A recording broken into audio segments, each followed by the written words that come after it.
live. Sudah, Mbak. Baik, teman-teman semua, Assalamualaikum warahmatullahi wabarakatuh. Teman-teman media yang saya hormati, pada kesempatan sore ini kita akan bersama dengan Sekjen Majelis Ulama Indonesia, Pak Amir Syah Tambunan, dan bersama juga Ketua Bidang Perubahan Perilaku Satgas Penanganan COVID-19. Saya, Heri Prianto, Ketua Bidang Komunikasi Publik Satgas, akan bertindak sebagai moderator untuk konferensi pers sore ini. Silakan teman-teman mempersiapkan pertanyaannya, bisa lewat live ataupun lewat menu chat, maupun nanti kita akan live tanya jawab. Kita punya waktu sekitar 45 menit untuk acara sore hari ini.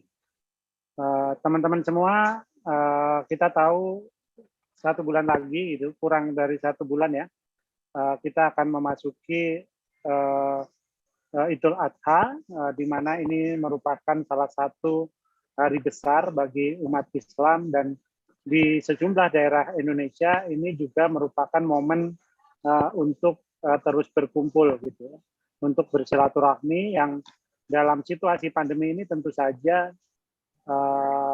ada banyak batasan-batasan yang harus dilakukan, ada banyak protokol kesehatan yang harus kita penuhi. Bersama kita ada Pak Amir Syah Tambunan, nanti akan menyampaikan poin-poin apa saja kira-kira yang harus diperhatikan, termasuk kemudian fatwa apa dari Majelis Ulama Indonesia terkait dengan periode Idul Adha nanti yang harus diperhatikan oleh umat Islam dalam menjalankan ritual ibadah. Mas Sony nanti akan banyak menyampaikan soal protokol kesehatan, perubahan perilaku, dan hal-hal apa saja yang akan dan perlu dipersiapkan. Saya nggak akan lama-lama untuk memulai diskusi ini. Silakan teman-teman mempersiapkan pertanyaan juga, nanti juga ada bisa disampaikan. Saya berikan kesempatan yang pertama ke Pak Amir Syah Tambunan untuk menyampaikan poin-poin yang saya maksud tadi. Silakan, Pak. Baik, terima kasih. Assalamualaikum warahmatullahi wabarakatuh. Selamat sore, salam sejahtera bagi kita semua, Pak Sony, Pak Heri, rekan wartawan. Di sini saya juga ikut bergabung ketua tim kerjasama program penanggulangan COVID Majelis Ulama Indonesia dengan Badan Nasional Penanggulangan Bencana BNPB, yaitu Pak Hajrul Tanjung. Saya juga mengundang Dr. Asyarun Ni'am Soleh, Ketua Majelis Ulama Indonesia bidang fatwa. Mudah-mudahan bisa bergabung bersama kita sambil kita berbincang-bincang ya, mempersiapkan jawaban pertanyaan teman-teman wartawan. Saya menyampaikan secara umum ada 2. Pertama, bahwa Majelis Ulama Indonesia melalui ikhtiar yang dilakukan perubahan perilaku ini berbasis fatwa, ada setidaknya 13 fatwa yang telah diterbitkan oleh Majelis Ulama Indonesia. Di antara fatwa itu adalah panduan dalam melaksanakan ibadah. Dalam melaksanakan ibadah itu, seperti kita ketahui, ada di bulan Ramadan, ada ibadah Jumat, bahkan juga nanti termasuk Idul Adha ya.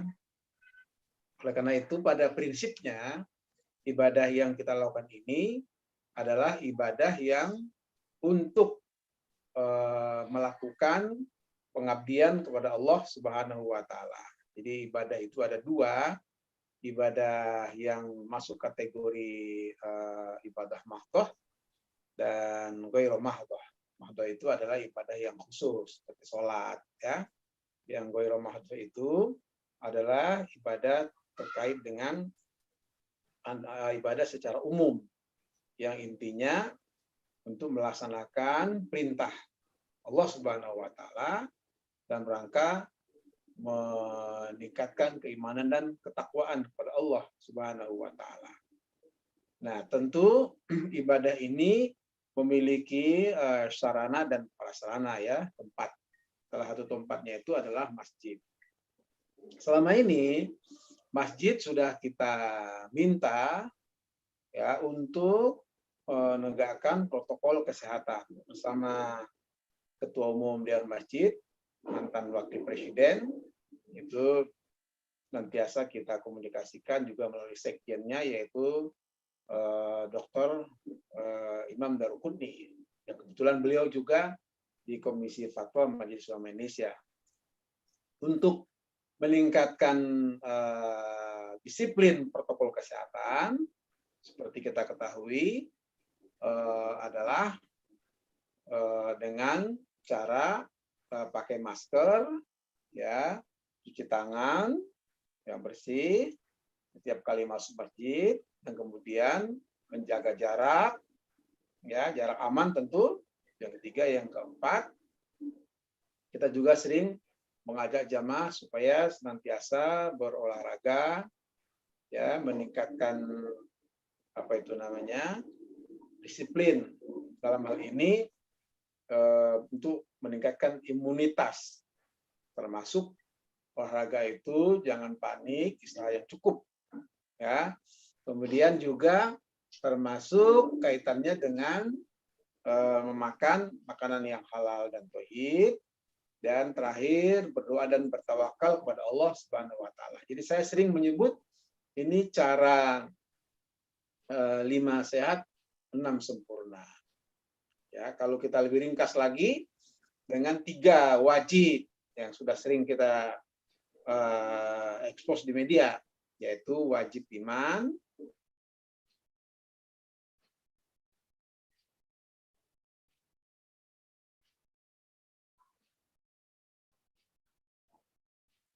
Ya, sepertinya terputus ya. wajib pada dalam menghadapi ujian ini kita harus kuat untuk kuatkan iman kita kepada Allah Subhanahu wa taala. Demikian juga ikhtiar kita adalah wajib aman, yaitu menjaga jarak aman sehingga tidak kerumunan. Demikian juga kewajiban kita untuk terus memperkuat imunitas, tentu dengan makanan-makanan yang halal dan thayyib. Saya kira itu pengantar singkat yang dapat saya sampaikan.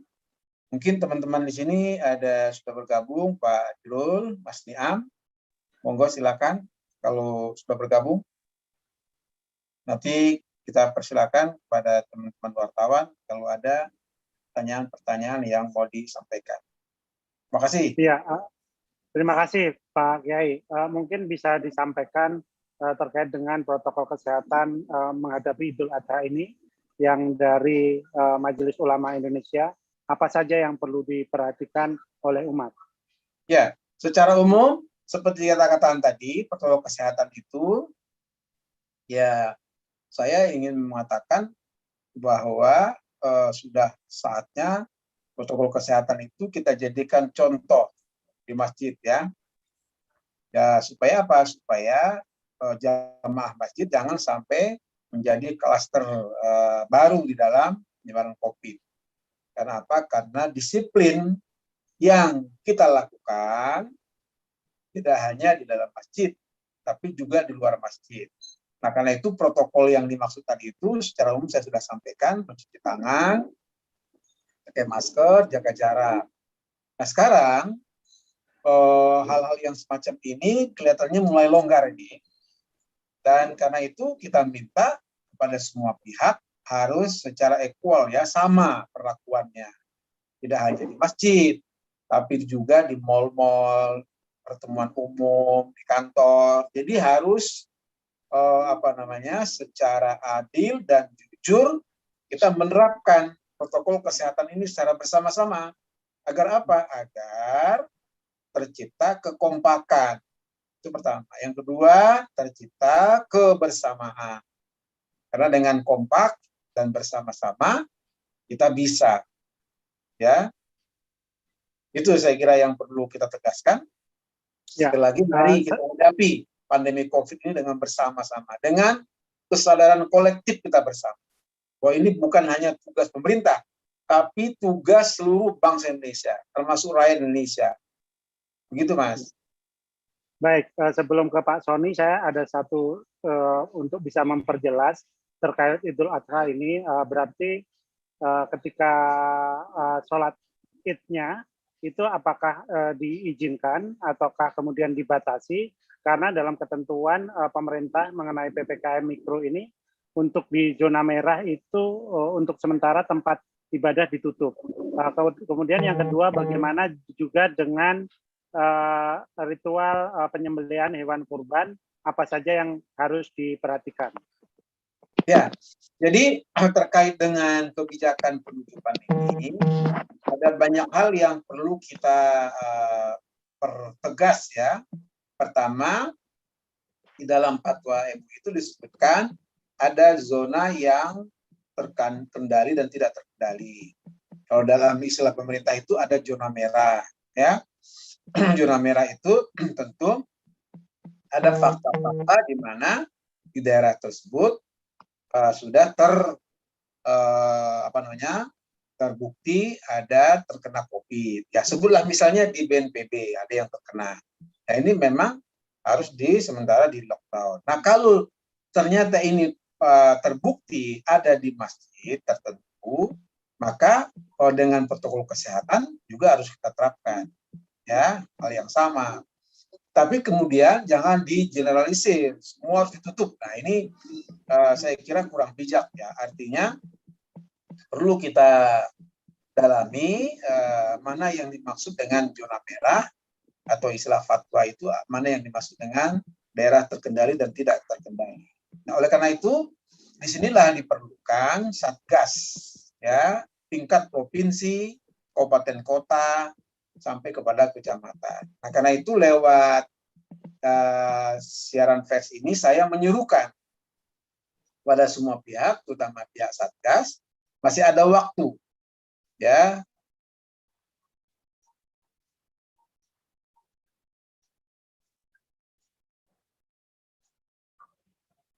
untuk mempersiapkan konsolidasi antara kecamatan, kelurahan, RT RW, sehingga ini kita bisa mempunyai satu persepsi yang sama. Istilah di MUI itu ada yang kita kenal dengan tasfiyatul manhaj wa tansikul harokah, yaitu memantapkan pemahaman kita dalam rangka bagaimana menegakkan protokol kesehatan. Ya, tasfiyatul manhaj wa tansikul harokah itu maksudnya bagaimana gerak langkah kita ini, ya, tansik al harokah ini supaya bersama-sama melakukan gerakan ini. Saya katakan tadi, kita tidak bisa melakukan ini hanya sepihak saja, tapi harus semua pihak. Nah, sekali lagi saya mengajak pada semua pihak, terutama pengurus masjid, apa yang disebut dengan DKM, apa Dewan Masjid, ya, pada tataran provinsi, kabupaten kota, kepala tingkat pusat, ini kita harus duduk bersama-sama membicarakan mana yang dimaksud dengan zona merah, atau dalam fatwa itu mana yang dimaksud dengan zona terkendali dan tidak terkendali. Saya kira begitu.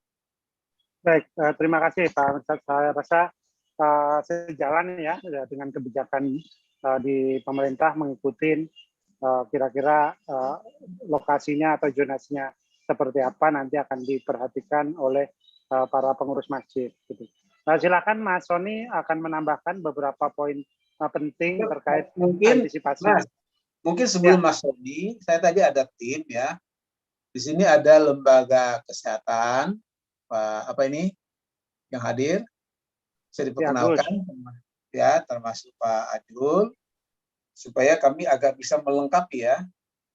Mudah-mudahan Mas Niam, Ketua Bidang Fatwa juga bisa. Sebelum ke Mas Sony supaya lebih lengkap. Baik. Gitu. Baik. Terima kasih. Minta izin Mas Sony, ini ada Pak Ki Agus atau ada Mas Niam, Pak Niam kalau mau melengkapi apa yang disampaikan, silakan. Silakan. Asrori aja, Asrori. Asrori Niam.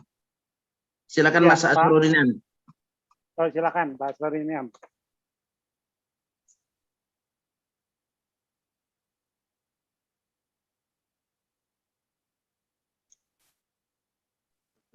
Kalau gitu Belum bergabung. langsung BNPB dulu Bu ya. Asrorinya belum nyambung. Belum? Ya, ini ada Beliau dari, belum banyak. dari Lembaga Kesehatan ada Dokter Bayu. Ya, silakan. Mungkin Oh ada Dokter Bayu, silakan. Baik, terima kasih. Assalamualaikum warahmatullahi wabarakatuh. Bismillahirrahmanirrahim. Wassalatu wassalamu ala asrofil anbiya wa mursalin wa ala alihi ajma'in. La ilaha illallah wahdahu la syarikalah, lahul mulku wal hamdu yu'mitu ala kulli syai'in qadir wa la haula wa la quwwata illa billah wa huwal aliyyul azim. Rabbi shrah sadri wa yassir amri wahlul 'uqdatam min lisani yafqahu qawli. La ilaha illa anta subhanaka inni kuntu minaz zalimin. Yang kami hormati Ketua MUI Buya Amir Syah Pamudan dan Sekjen Pak Azrul Tanjung serta para senior, para kiai, alim ulama dan sejawat sekalian.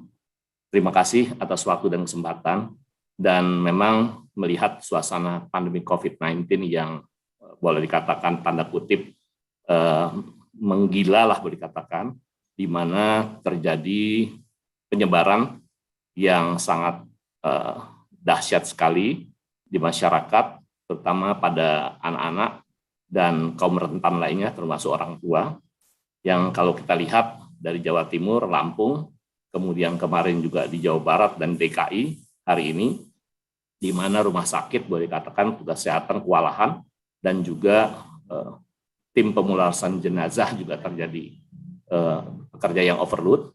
Tentu hal ini harus kita sikapi secara bersama-sama, dan juga dari MUI juga ini adalah suatu hal yang organisasi atau institusi yang sangat strategis sehingga menjadi panutan masyarakat bisa memberikan fatwa-fatwa yang kira-kira bisa memutuskan rantai penyebaran pandemi COVID-19 ini. Dan mungkin juga kita harus melakukan tindakan nyata baik berupa himbauan maupun anjuran ataupun fatwa, serta secara langsung mungkin melalui media-media, baik itu media daring maupun luring yang kita siarkan melalui televisi, formal maupun informal, bisa menyejukkan dan mengajak masyarakat turut serta aktif memutuskan rantai penyebaran terhadap COVID-19 ini. Itu saja dari saya, dan kami dalam hal ini siap membantu dari Lembaga Kesehatan, siap bekerja sama dengan pihak-pihak terkait. Terima kasih. Dibilang kurang mohon maaf, pada Allah sama ampun. Wabillahi taufiq wal hidayah. Wassalamualaikum warahmatullahi wabarakatuh. Mas Niam, Waalaikumsalam warahmatullahi wabarakatuh. terima kasih Mas Bayu. Mas Niam, belum nyambung beliau. Pak Jurul, silakan. Saya ini lagi di luar Bu ya, jadi agak kurang kondusif. Enggak apa-apa. Ya, silakan ditambahkan. Ya, saya nggak pakai video ya. Terima kasih teman-teman BNPB, teman-teman wartawan. Saya Azrul Tanjung, Ketua Tim Penanggulangan COVID kerjasama MUI BNPB berbasis Fatwa Majelis Ulama Indonesia. Dalam rangka terus menekan angka penyebaran, kita sudah melakukan berbagai hal ya.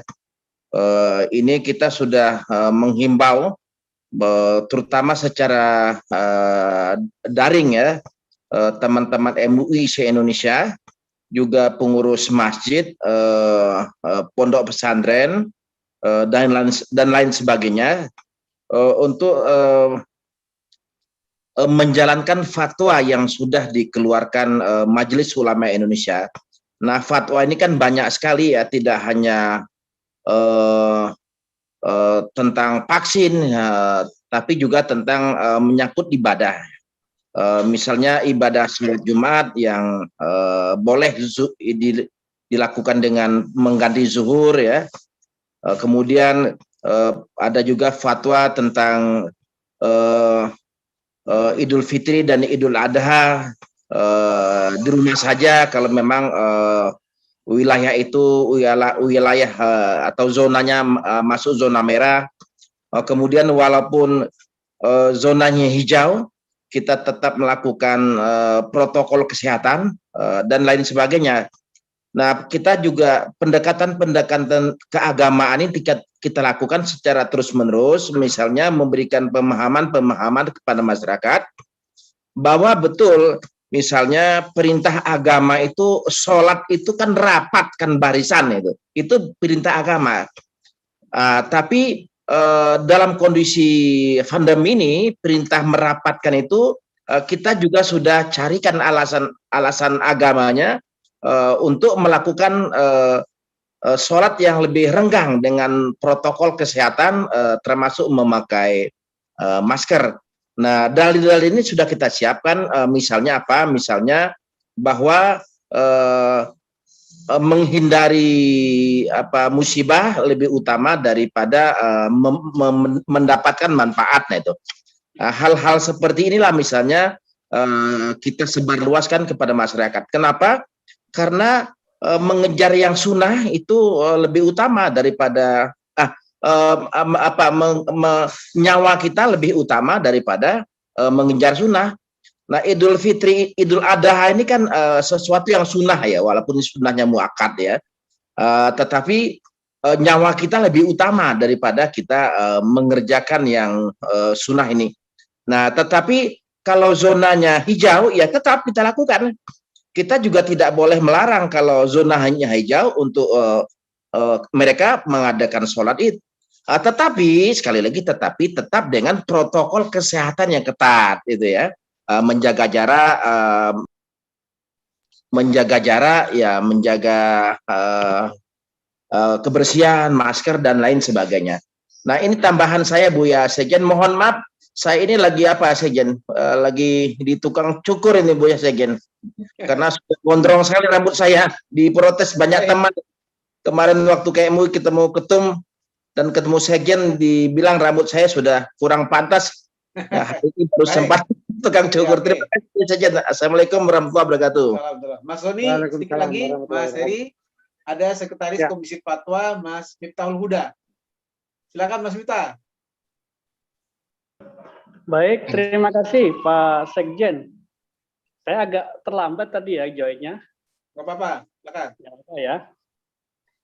Terkait dengan pelaksanaan Idul Adha dan sholat Idul Adha serta penyembelihan hewan kurban, MUI sudah mengeluarkan fatwa nomor 36 ya tahun 2020 tentang sholat Idul Adha dan penyembelihan hewan kurban saat wabah COVID-19.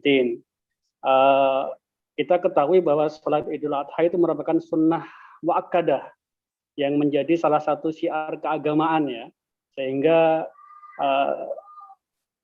umat Islam itu mempunyai keinginan yang kuat untuk melaksanakannya karena ini setahun sekali ya, sesudah Idul Fitri dan Idul Adha.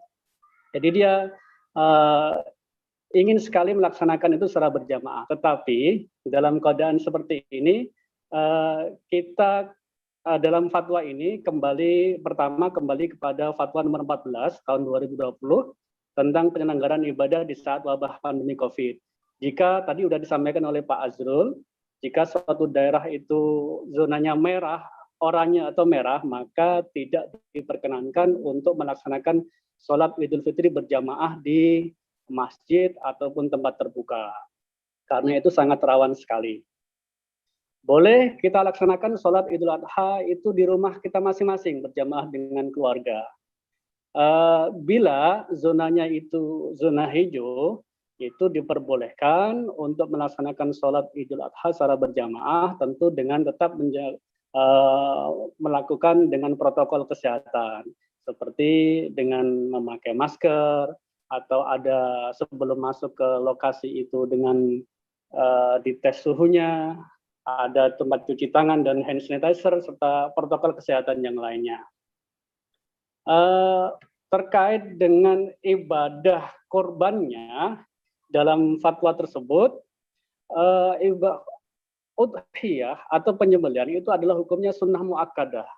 Dan dia tidak bisa diganti dengan uang atau barang lain yang senilai.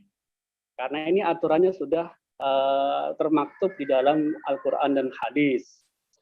Bahwa untuk sapi itu bisa mewakili untuk 7 orang, kalau kambing untuk 1 orang, dan tidak bisa dinilaikan. Tetapi kalau membayar dengan uang untuk dibelikan kambing, hewan itu diperbolehkan, karena itu adalah namanya taukil atau mewakilkan kepada panitia penyembelihan hewan kurban di masjid atau di musola atau tempat-tempat lainnya. Terkait untuk penyembelihannya, Komisi Fatwa atau Majelis Ulama Indonesia menghimbau untuk tetap menjaga protokol kesehatan. Dengan cara apa? Penyembelihan kurban harus tetap menjaga protokol kesehatan untuk mencegah dan meminimalisir potensi penularan, yaitu satu, pihak yang terlibat dalam proses penyembelihan saling menjaga jarak fisik dan meminimalisir terjadinya kerumunan. Ini tentunya di tempat yang zonanya hijau ya. Kalau zona merah tetap tidak diperbolehkan. Dia diarahkan ke rumah potong hewan. Kemudian nanti dibagikan oleh panitia ke rumah masing-masing. Kalau yang tadi memungkinkan untuk dilaksanakan di zona hijau, maka tadi harus menjaga prokes untuk mengurangi penularan COVID-19. Kemudian juga membagi waktu, tidak hanya disembelih di hari pertama saja, tapi bisa disembelih pada hari tasyrik, yaitu sampai tanggal 13 Dzulhijjah. Itu dalam rangka upaya meminimalisir kerumunan yang diakibatkan oleh penyembelihan hewan kurban. Demikian juga pendistribusian. Kalau dulu kan calon penerima diundang ya, disebarkan kupon, kemudian datang ke lokasi itu sangat rawan, sehingga menghimbau agar pendistribusiannya itu diantarkan ke rumah masing-masing oleh panitia. Demikian tambahan dari saya. Baik, makasih Mas Miftah. Beliau ini adalah Sekretaris Komisi Fatwa, dan tadi Pak Julus sudah menambahkan, intinya memang begitu Pak Soni, perubahan perilaku ini betul wajib kita lakukan dalam rangka untuk menyelamatkan jiwa, nyawa, hifdzun nafs ya, harus kita utamakan sehingga kita terhindar dari penyebaran COVID-19. Silakan Mas Soni. Terima kasih Buya. Saya ya, Mas Heri ya. Baik. Ya, silakan langsung aja, singkat dan padat. Terima kasih. Alhamdulillah. Assalamualaikum warahmatullahi wabarakatuh. Yang terhormat Buya Mirsyah Tambunan selaku Sekjen MUI dan teman-teman MUI semuanya, para wartawan. Tentu kami di Satgas Penanganan COVID-19 mengapresiasi, berterima kasih atas dukungan MUI di masa pandemi seperti ini, dan juga kita harus berhati-hati karena setiap kegiatan harus dilakukan dengan protokol kesehatan yang ketat sehingga tidak menimbulkan penularan baru. Terima kasih atas berbagai upaya dari MUI, fatwa yang telah dikeluarkan, dan juga dukungan sehingga informasi atau fatwa yang sudah dikeluarkan ini bisa sampai kepada seluruh pelaksana panitia pelaksanaan Idul Adha nanti. Saya sedikit saja, Mas Heri, bisa nggak share screen sedikit, Mas Heri? Boleh nggak share screen? Ini nggak boleh soalnya di sini. Boleh, Zikra minta tolong di ya, boleh. Mas Soni.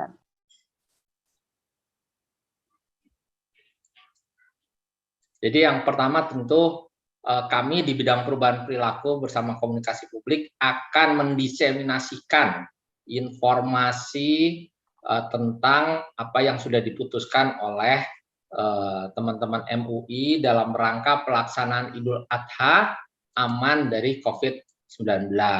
Kemudian yang kedua, kami ingin mengingatkan kembali kepada seluruh masyarakat, ada beberapa titik lengah yang harus diwaspadai saat pelaksanaan kegiatan Idul Adha yang perlu untuk diantisipasi dengan baik.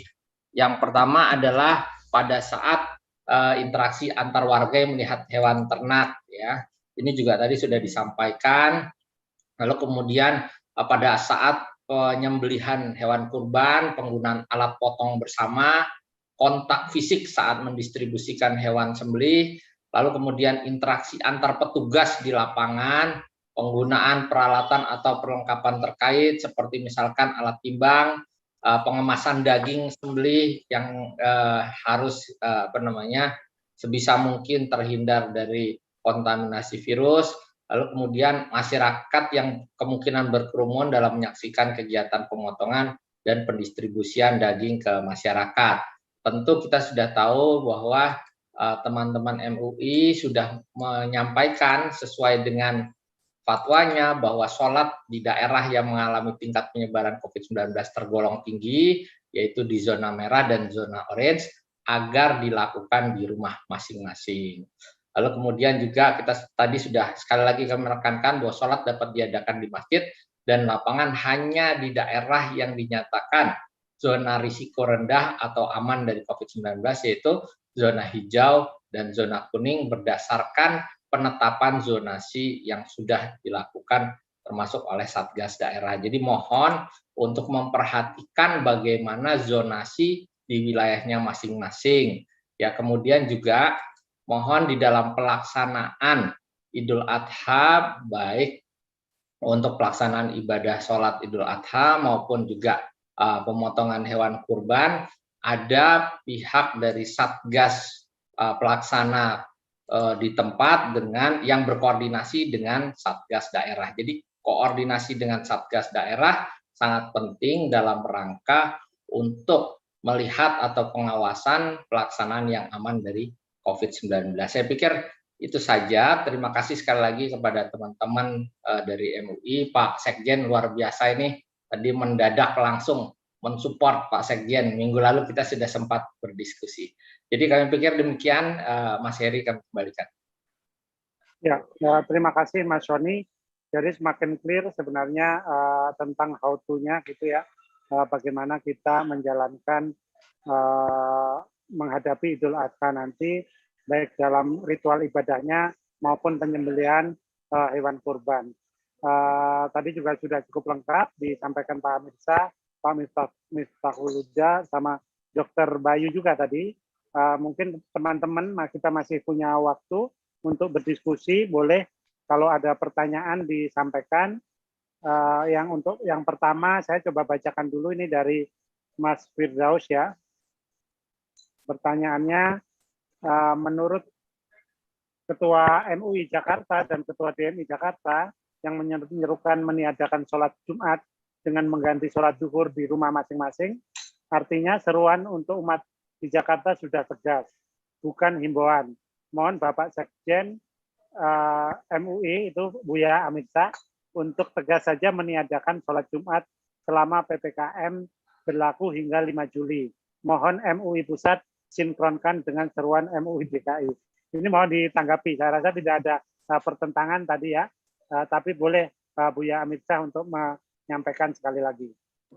Ya, jadi ada memang seruan Ketua MUI Provinsi bersama Ketua DKM ya, DKI Jakarta, yang juga setelah dikonfirmasi, setelah diklarifikasi, sama seperti yang disampaikan dari Komisi Fatwa tadi. Jadi memang ada 2 zonasi yang harus diperhatikan ya, yaitu ada zona hijau, ada zona merah. Jadi misalnya zona merah itu sudah terbukti bahwa di situ memang terjadi ya, ada terbukti bahwa jamaahnya terkena COVID misalnya ya. Dan jamaah itu kan bisa kita deteksi, kita kenali satu persatu. Nah, dalam kondisi semacam itu, maka sebaiknya seperti yang disebutkan tadi, kita sholat di rumah saja. Ya, mengapa demikian? Karena inilah salah satu cara kita untuk melakukan pencegahan terhadap penyebaran COVID. Nah, tapi hal yang kedua tadi, kalau di daerah itu memang bersama Satgas terbukti bahwa daerah komplek itu tertutup, kita kenali orang per orang, tidak mungkin masuk orang luar gitu loh. Dan bahkan bila perlu ada penegakan prokes yang ketat, misalnya di PCR, ya kan? Seperti halnya di rumah tangga kita. Kita kan tahu bahwa anak, istri, suami itu harus jelas bagaimana dia menjalankan protokol kesehatan. Nah, dengan kondisi semacam itulah kita bisa memastikan bahwa sholat berjamaah di rumah saja atau bisa di masjid dengan zona atau di musola dengan zona hijau tadi. Jadi sebenarnya tidak ada masalah karena apa yang dimaksud oleh Ketua MUI Provinsi saya telah konfirmasi. Nanti saya kirim videonya ke Mas Sony ya, supaya ini tidak ada hal yang kontroversi. Jadi kita ini sebenarnya itu tadi saya katakan tasbiyatul manhaj wa tansikul harokah, sehingga tidak membuat masyarakat bingung ya. Saya kira begitu. Ya mungkin Terima saya kasih. tambah, Pak Sekjen. Silakan. Ya, benar saya setuju yang disampaikan oleh Komisi MUI DKI ya. Salah satu poin dari Fatwa nomor 14 2020 kan mengatakan demikian, bahwa dalam kondisi penyebaran COVID tidak terkendali di suatu kawasan yang mengancam jiwa, itu umat Islam tidak diperbolehkan mengadakan sholat berjamaah, sholat Jumat, dan sholat Jumatnya diganti dengan sholat zuhur gitu. Itu jika kawasan tersebut ditetapkan sebagai penyebaran COVID yang tidak terkendali gitu. Demikian Ya. tambahan saya. Ya, istilah lain itu zona merah gitu ya. Ya. Apalagi ada zona hitam. Apalagi Jadi, sholat Idul Adha yang hukumnya sunnah ya. Ya, jadi sekali lagi ini memang Satgas harus duduk bersama ya, karena ini kita menghadapi masyarakat. Masyarakat ini kan pikirannya macam-macam. Ya, terus terang aja. Ada masyarakat yang sampai sekarang tidak percaya kalau ada COVID, padahal sudah terbukti bahwa banyak meninggal, banyak yang terinfeksi, rumah sakit penuh, seperti Mas Bayu bilang. Tapi ya itulah, ya pengaruh media sosial yang luar biasa, menyebarkan berita hoax, berita fitnah, adu domba, ini harus kita luruskan ya. Kita MUI sendiri flyer yang berlogo MUI itu luar biasa. Secara masif itu disebarkan oleh orang. Padahal itu beritanya bohong. Sudah kita luruskan. Ada saja yang tanya lagi, ada saja yang tanya. Jadi ini memang harus kita buat istilah itu ya. Satu sistem penyebaran media ini supaya sampai kepada masyarakat. Sehingga masyarakat tahu bahwa COVID-19 itu berbahaya. Dan karena berbahaya, wajib hukumnya dihindari. Menjaga kesehatan itu hukumnya wajib. Ya kan? Menegakkan sholat itu hukumnya wajib. Wajibnya di mana? Sholat itu bisa di tempat yang aman. Ya kan? Nah, sementara menjaga kesehatan wajib hukumnya di mana saja, kapan saja. Ya kan? Nah, oleh karena itu sementara sholat sunat muakkad seperti berjamaah tadi hukumnya sunat. Jadi jangan sampai logika kita dalam agama ini ya, jangan yang sunat mengalahkan yang wajib. Nah, ini perlu kita pertegas. Ya kan? Kita harus mendahulukan yang wajib. Supaya apa? Penegakan hukum dalam hal ini sholat itu bisa dipahami, amannya di rumah ya monggo, kita silakan di rumah. Begitu saya kira yang perlu kami tegas kembali. Terima kasih. Baik, terima kasih. Yang sunat jangan sampai mengalahkan yang wajib. Nah, saya rasa clear juga. Karena di DKI sekarang sedang zona merah, memang tempat ibadah untuk sementara ditutup sampai tanggal 5. Kita akan lihat bagaimana setelah tanggal 5 sampai tanggal 20 ketika Idul Adha. Tentu saja kita berharap situasinya akan lebih baik ya dari sekarang. Mas Sony, ada yang mau ditambahkan sebelum kita akhiri? Jika teman-teman tidak ada pertanyaan lagi. Ya, jadi salah satu yang mungkin kita dorong adalah pelaporan hasil kurban secara online mungkin Mas Heri, sehingga bisa mengurangi kemungkinan kerumunan. Dan juga kami akan terus mengupdate, teman-teman wartawan juga bisa mendukung bagaimana zonasi di masing-masing wilayah, sehingga masyarakat memahami dengan informasi zonasi tadi, keputusan untuk sholat di rumah atau di masjid bisa diambil dengan benar. Dan mudah-mudahan kita bisa melaksanakan, karena pelaksanaan Idul Adha tahun lalu juga sangat baik. Mudah-mudahan tahun ini juga bisa berjalan dengan sangat baik. Terima kasih, Mas Heri. Baik, terima kasih Buya, Mas Sony, kemudian Pak Kiai Miftahul Huda, Dr. Haji Bayu yang sudah berkenan pada menjadi narasumber dalam konferensi pers hari ini. Nanti jika ada perkembangan-perkembangan baru, tentu saja kita update ya. Selama ini Satgas dan Majelis Ulama Indonesia sudah bekerja sama sangat erat dan sangat memberikan dukungan yang luar biasa dalam rangka mencapai keselamatan bersama ketika pandemi COVID-19 ini. Saya akhiri konferensi pers sore ini. Terima kasih atas semuanya. Mohon maaf jika ada kekurangan. Selamat sore. Wassalamualaikum warahmatullahi wabarakatuh. Waalaikumsalam. Waalaikumsalam warahmatullahi wabarakatuh. Terima kasih. Terima kasih Buya. Ya, terima kasih. Terima kasih Bu ya. Teman-teman. Terima kasih. Mas Heri. Terima kasih Nanti semua. dibuat terima lagi kasih. rapat khusus untuk memantau ya. Ya, untuk pemantauan Siap. pasti memastikan dilaksanakan. Ya, baik. Terima kasih. Terima kasih. Mohon Terima kasih. izin. Pamit. Assalamualaikum. Assalamualaikum. Ki Agus, Pak Bayu. Terima kasih Mas Miftah. Moralitas budi pekerti. Oke, Moralitas budi pekerti. Disambi, nge-zoom yang lain. lanjut.